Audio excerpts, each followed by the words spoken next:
everybody, welcome back to Login Joins. So in this tutorial, I'm gonna show you how you can get Snapchat Spotlight.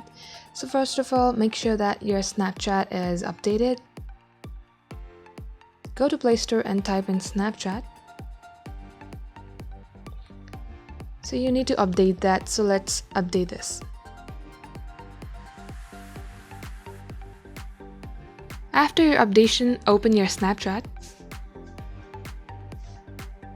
And here you will see location, chat box, explore, your friends, and this play button right here is your spotlight.